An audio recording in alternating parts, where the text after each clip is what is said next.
Coucou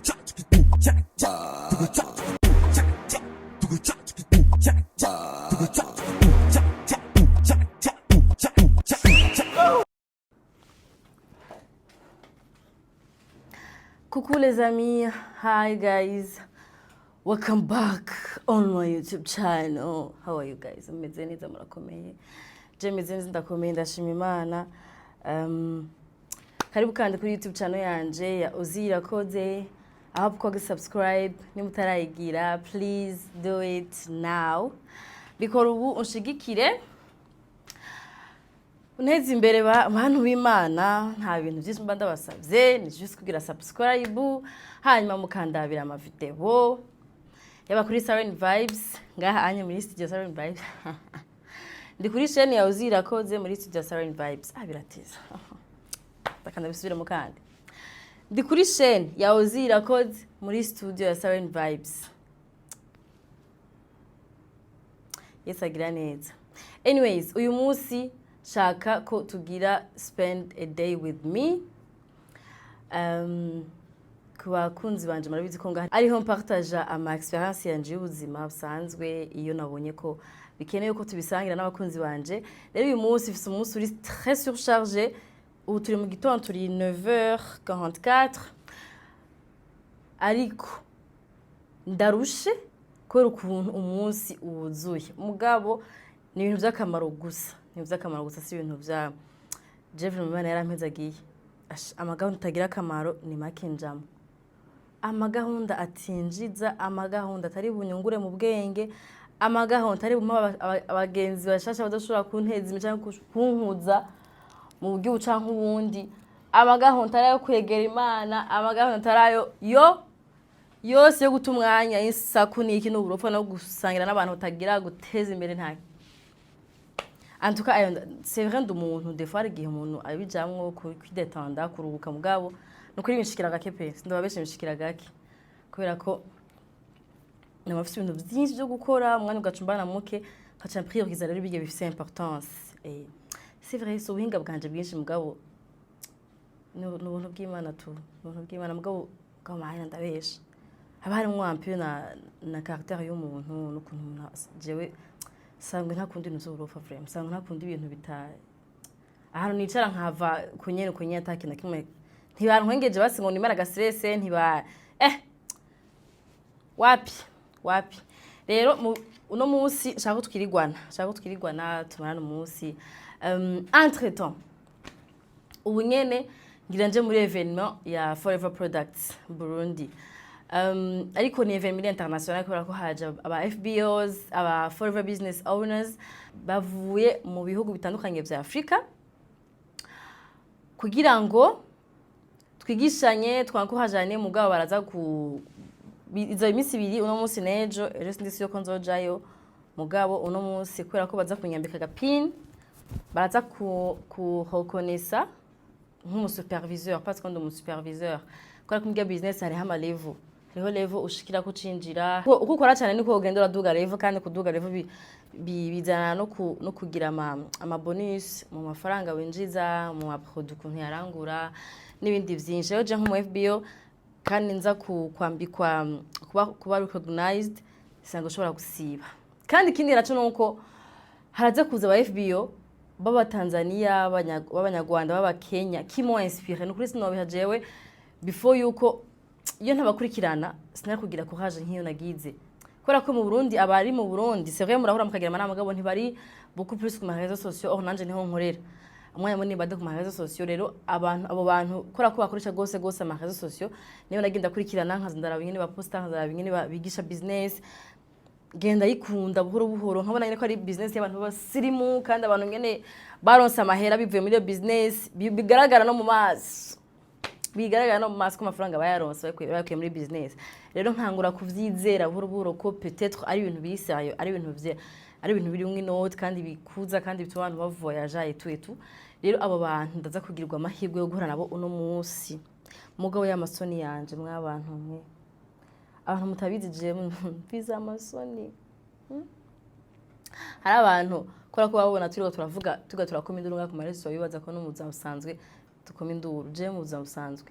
imbeba yanyagiwe, inkoko yanyagiwe, utaje kumvugisha namba ndakuza ntamba ndagufana vyo gufa umameze uko umanda kuraba nka kwa Admira hagirwa no kukubona no kukumva muga gutera pa yambere ngo nje kukuvugisha amonke banikiyemo ubwenge hari igihe nyine bibana nikiyemo ubwenge mugabo biva kure vraiment je utantanguye kutangura biragoye so turere umuntu ari umuntu ho na Admira barumva umengo barumva umenga no mukunda mu Admira nyene ndamurabira kure ibintu nk'ivyo rero ubu ndi ngaha muri Studio 7 Vibes narinje kubanza gukora ko ngaha naho hama hankene imisi yose ntibanduhurira abantu bo muri 7 Vibes ndaje gukemura ibintu bimwe gukora ibintu bimwe mu gitondo nk'isaha imwe hama nce ngenda kuri Donatus kuri DCC ko niho biza kubera umunsi wose toute la journée nukuri muze kuraba iyi vlog ku bantu surtout mwifuza gukora business muze kuraba surtout abantu mushaka kurondera amahera 2026 abantu mushaka kurondera amahera nka jewe muze kuraba iyi vlog nandiko ndiyumvira no guca kuri Serene Beauty kugira ngire control ndabe ibintu ngene bimeze ngene biko biravansa mugabo sindisi nza kuronka umwanya me nkabona ndawuronse ndahaca ndabe ibintu ngene bimeze me ninawuronka ncangiramwo mfuma ndahaca ku mugoroba canke nzoje iyi vlog muze kuyiheza muze gushaka ama commentaire muze gushaka like hama mumbwira ivyo mwize n'ivyo mwakunze bizo ndabakunda yo abantu mwese mumfollowinga munkunda mu bibi no mu vyiza ukurikirana ibintu byose nkora apana muje kondera urusaku oya kora ko munkunda abaje kondera urusaku na mwebwe nizire ko mpora mu rurongo gumwa mwifuza nkuko mubibona ndashitse kuri DCC aho ibirori byari biriko birabera vya Success Week sinashoboye guca kuri Serene Beauty kora ko nari namaze gucererwa donc naje direct kuri DCC anyways murabona imiduga y'aba FBOs bafise imiduga ntibakenye anyways I'm just joking ntabwo ari bose bafise imiduga mugabo kameme bose ndazi ko abari rêve yo kubazoyishika kokora ko uri mu FBO uri umukozi w'ukuri utari umunebwe utegereza kuronka umuduga akora ko Forever iratanga imiduga hariho prix bita Forever to Drive naho baguha prix y'umuduga alors rero abantu mutazi icari co Forever Living Products uyu munsi nyandaye basigurira ko bibirivuga ngo abantu banje bishwe no kutamenya hariho abayizi mugabo muyizi kuntu nyene kutariko nkuko abantu benshi batangaye babigishije bakababwira business bugimeze ukuntu usanga yari warufise image tariyo ugasanga rero uyimenye uciye uyikunda uciye connectinga nayo uciye uyikora gaci guhindura n'ubuzima wanashima ugasanga hari abantu benshi baravuga bati manyaje ko bari baragerageje business menshi bikanka mugabo batanga gukora Forever igaci bakundira amachance samwe basha turabitahura hari umuntu ashaka gukora business yo gucuruza ibirato bikamukundira udakora business yo gucuruza ibirato bikamwangira kandi bose acururiza ahantu hamwe bacuruza ku maprix amwe rero abantu babikoze bikabananira mureke kuza muraca intege abandi bantu ntabyo uzoshobora ngo business ni buscam ngo nububeshi ngo iki niki no kuri mubireke kubera ko nimba yarakunaniwe ntibisigura ko mugenzi wawe uzomunanira mureke igeragereza ariko usanga ariho hari amahigwe yiwe swat abantu rero mutaza amakuru canke bababwiye ko ari scam namushaka kubasigura business ingene imeze ingene ikora kugira ngo na wewe ushoye kuba umwe muri abantu mubona bari ngaha anye ibihumbi baje gucelebra. First of all namabwira abantu sometimes we need to use brain kugira ngo tunabwira Imana iduhe kudiscerna kuraba ikintu cyuko nikitari cyukuri. Cyane kuna ko mwosigura ko abantu bavuye Tanzania bavuye harabaje bavuye Afrique du Sud harabaje bavuye Kenya baje gucelebra ibintu by'ububeshi. Est-ce que hari ahantu hari nezero nk'uyu unye ari mu bintu ari business y'ububeshi quand même oya uko abantu mubona ngaha anye c'est vrai hariho benshi bakora Forever business nk'akazi nyine ka misi yose n'abandi bafise ubuzi bundi bakora mu mabanki arabaganga abapsychologue bacuruza araba business woman canke man bacuruza amavuta acuruza impuzu bakayikora nka side job nk'akandi kazi ko ku ruhande kavuga ati nimba ndonka umuriyoni ku kwezi reka nkore ikindi kintu gishobora kunyongereza ko 500,000 cyangwa nimba atakazi mfise nkaba narose umutahe reka nje kubikora hari igihe usanga biranyungukiye. Donc urumva twese tuba tumeze nka mugabo indoto twese ni imwe, niyo kuronka amahera, niyo kuronka ubuzima, niyo kubaho tworohewe, niyo kuba stable financièrement kugira dushobore kubaho muri ubu tutari ko turasiga, tutari ko turaruhisha imiryango yacu, ahubwo twe tunayifashe, right? So Forever Living Products ni entreprise yabaye créée muri 1978. Oh hi abantu muri Forever ntameze hamwe gwe mubonye kamera muca mwiruka muca mwinyegeza bo bavuga ati show me, bari proud ya business yabo. Okay, reka madana kwasigura business yatanguye muri 1978 itanguzwa n'umugabo witwa Rex Morgan w'umunyamerika w'umugwizatunga. L'idée yari yo gucrea business ishobora gufasha abantu ku maintaining amagara yabo. Ico gihe niho haratanga kuza haragwira ibintu vya produits chimiques genre gutera imiti inka, ibitungwa kugira bishobore kugira n'ingoga, amata aba menshi, gutera imiti mirima, donc ama produits chimiques aba menshi. Kandi je nawe turabizi ko de plus ama produits chimiques aba menshi mu mibiri yacu, de plus agenda aratwica. Rero expérience de vie yari maze kugabanuka, avuga ati niki kintu nokora gishobora kuko ntidufise choix, turoblige gutera iyo miti izo nkugira ngo ko abantu ko baragwira ko araba benshi, imirima si myinshi paraporo y'abantu benshi y'abantu bahari, baroblige gutera imiti kugira ngo imirima ishobore kwera n'ingoga abantu bashobore kuronka ikintu bafungura. Donc urumva nta échappatoire yari ihari, avuga ati rero reka basi dufume ducrea ikintu gishobora kugaburira umubiri yama proteine ariko arava mu mibiri yacu, ko ari ama produits chimiques canke abo basoda bariko baragabanuka, dushoboye kubakomeza, dushoboye gukuza système immunitaire y'imibiri yacu. Rero baciye bavumbura igitegwa ca aloe vera citwa barbandisis. Mwese murabizi akamaro ka aloe vera, murabizi ko aloe vera yisiga mu maso ugira po nziza, urabizi ko uyishize mu mushatsi ugira umushatsi mwiza. Iyo barbandisis rero basanze ari ifise iri riche cyane mu ma protéines, et baciye bagira base ma produit yose muri Forever. Donc c'est vrai baravanga nandi ma plante canke ama fruits kugira bashobore kuronka formule ya produit bifuza, mugabo iyo aloe vera barbandisis niyo aba ari base ya ma produit yose. Anyways, iri mu bihugu plus de 150 pays ku isi. Aha mu Burundi maze 15 ans itanguye gukora kandi ntirigire hagarara. Hari abantu barabambaza ozi ni kutwoshaka kuronka produit ndi mu Faransa, ndi Belgique, ndi muri Canada, ndi hehe.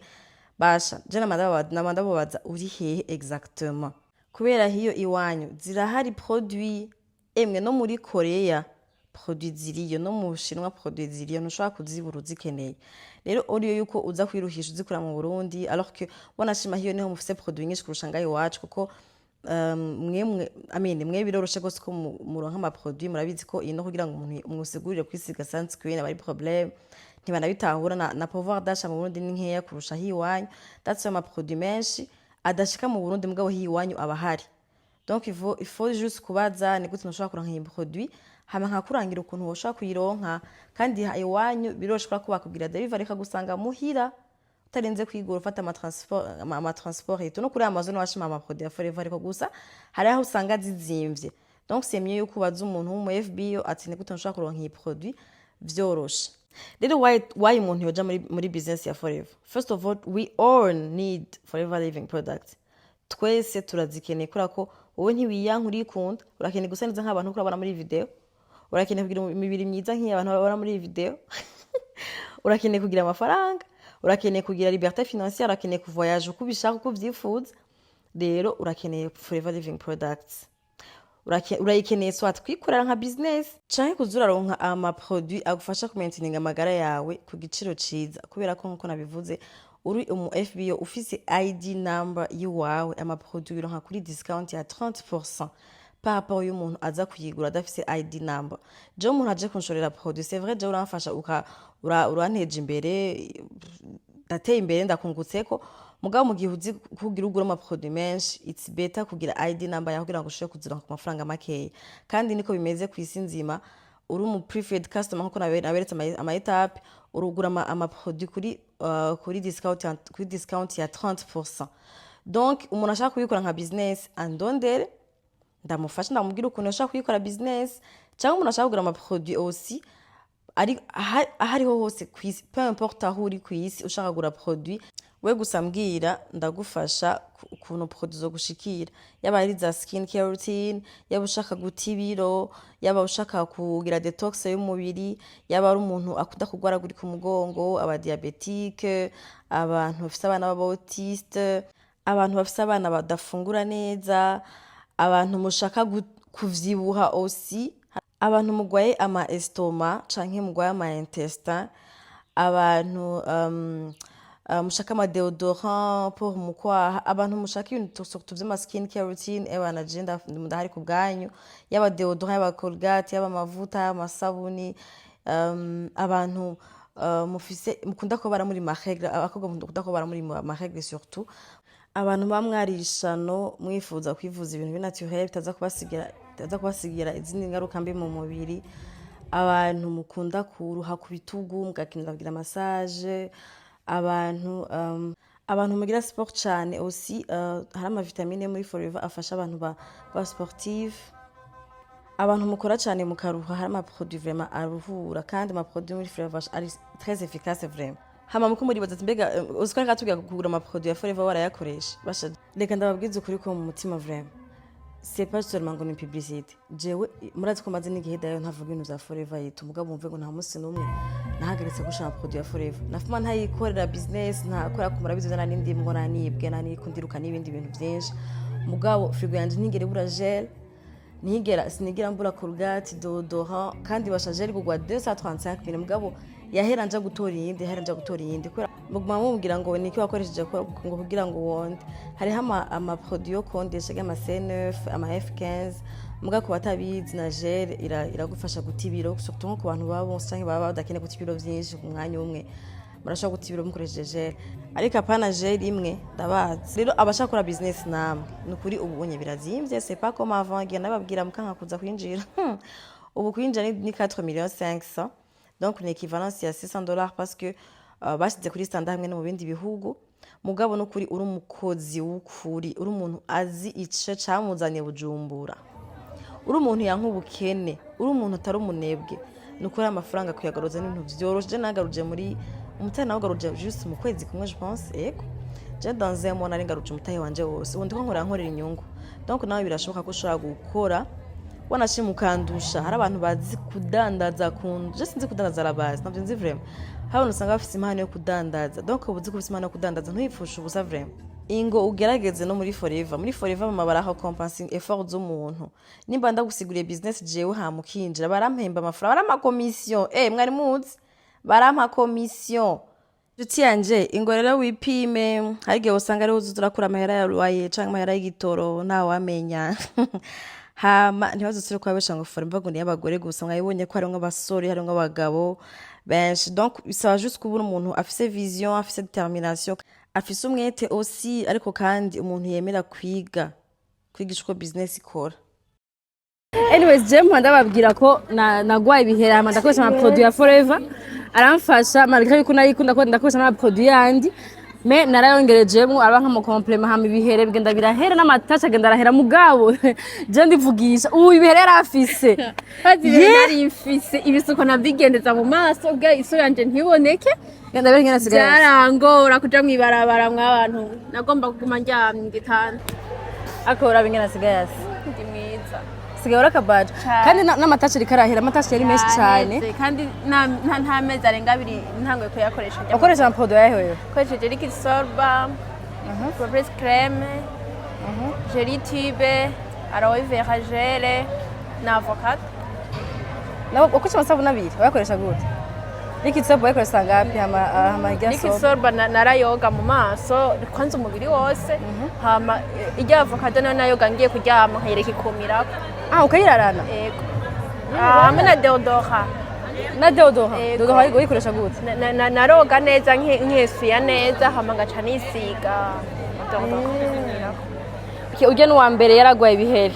À la base, c'est vrai, abantu tuza muri Forever dufite ama objectif atandukanye, kandi hari igihe utazi ko ukeneye ama produit ukaza kumenya ko yakeneye amaza muri Forever. N'uyu unye yarafise ibihere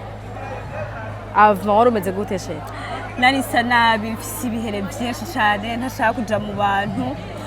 gusa kuva bamenye produit za Forever nkazikoresha basha mubona gute ubu sigaye isa Kamera. neza umuntu wese agwaye ibiheri abakobwa duse neza basha Ukoresheje iki nawe? nakoresheje liquid soap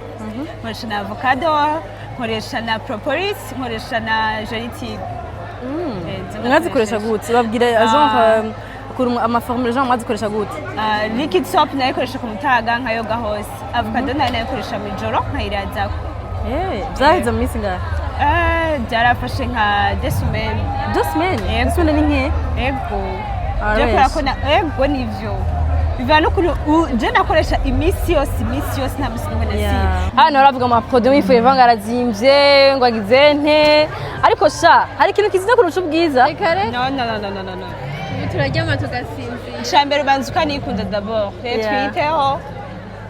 duse neza basha babwire ko papa yo gusa neza mu ronka n'amafaranga turaronka n'amafaranga turazidandaza kubera abantu baba bavuga ngo wakirijiwe n'iki nkambwira nico nakoresheje bakanshorera jewe naranyuze kubera naje afise ibihe ndavuga ati banze ngerageze ndabe kuva rero bikunze basha birashoboka muze mukire muse neza mu consommer produit murabe namwe ukuntu musa neza musubire mwikunde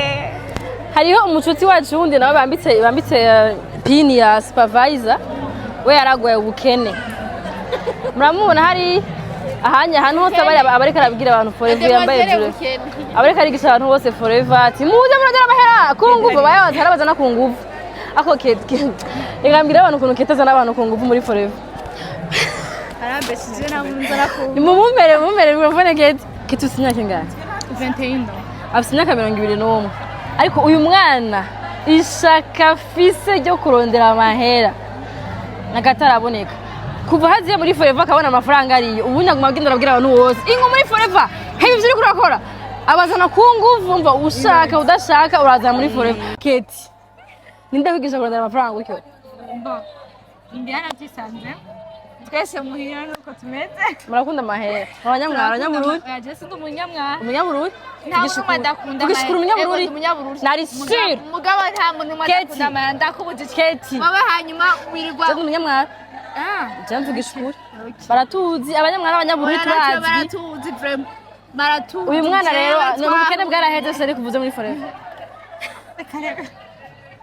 nibanga ntiyovugira hejuru akakana gafite amahera ndakwisabye ntuneranye alors jewe sinashoboye guheza evenement yose kubera ko nari mfite programme yindi distance kujamo iyi mubona ndimwo nayo nacerewe deja nari ngiye muri lancement y'igitabo cyitwa Sema Saison ca Christabella Victoria n'uyu mubona ngaha anye abenshi mu muzi nk'umuririmbyi ariko yanditse igitabo kivuga kuri témoignage yiwe y'ukuntu yabaye abusé par son leader spirituel genre avec abapasiteri bacu abapotre bacu usanga bagifite intege nke rero yaravyanditse mu gitabo pour encourager peut-être abandi bashobora kuba bibayemwo aussi pour partager son histoire ishobora gufasha benshi no gutuma abana babo bakozi imana babiza abakristo babo bahinduka sivyo rero ku bantu mukunda gusoma ibitabo muzokira kiri kuri Amazon cyitwa Sema Saison cha Christabella Victoria sino abadakunda gusoma nzomukoresha my journey muzomwumva. Alors thank you for watching this vlog and I hope ko yagufashije. Bisous bisous.